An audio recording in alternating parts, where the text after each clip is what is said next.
avec respectivement 63,57% de taux d'exécution et 53%. Les actions des ministres de la Justice et celles de la transition digitale sont passées au pain fin par le Premier ministre. Le point de ces séances d'évaluation avec Césaire Carrefour et Lambert Soma.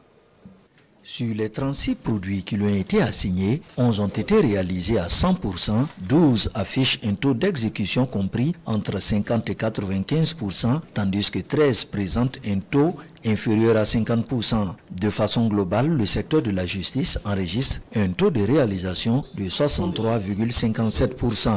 Si vous prenez en termes d'amélioration d'accès à la justice, à titre illustratif, vous avez à peu près au 30 juin près de 170 dossiers de crimes de sang et de crimes économiques, y compris les détournements de deniers publics, la corruption et tout, qui ont été déjà jugés.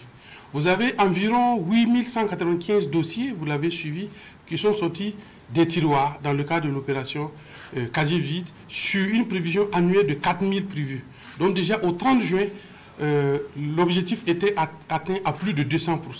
Plusieurs autres secteurs sont impactés par les réformes engagées au sein du département de la justice, comme c'est le cas en matière pénitentiaire. Plusieurs lois ont été votées également au niveau de l'Assemblée législative de transition. Si vous prenez par exemple en matière pénitentiaire, c'est la mise en œuvre du travail d'intérêt général pour amener les détenus à contribuer au développement de notre pays tout en se resocialisant. Au 30 juin, c'est plus d'une dizaine de lois qui ont été suivis par notre département ministériel et qui ont été adoptés en termes d'acquis, si je peux me résumer. Après son passage devant le Premier ministre, le contrat d'objectif de la ministre de la Transition digitale affiche un taux d'exécution de 53%. La construction de plusieurs infrastructures permet d'atteindre ce résultat. La poursuite de la couverture des zones blanches et également l'élaboration des spécifications pour le lancement des marchés de la couverture des 750 nouvelles localités qui ont été identifiées pour être couvertes cette année.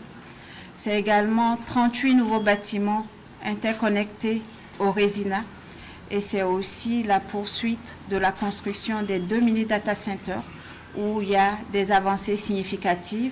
Au niveau du renforcement des capacités opérationnelles de l'administration, 214 nouvelles compétences seront bientôt mises à la disposition des différents ministères. Ce personnel va servir à amorcer véritablement la dématérialisation des procédures administratives. Au cours du premier semestre, nous avons pu finaliser la feuille de route pour 2025 avec 75 procédures qui ont été identifiées. Et les acteurs sont déjà à pied d'œuvre pour la mise en œuvre de cette feuille de route.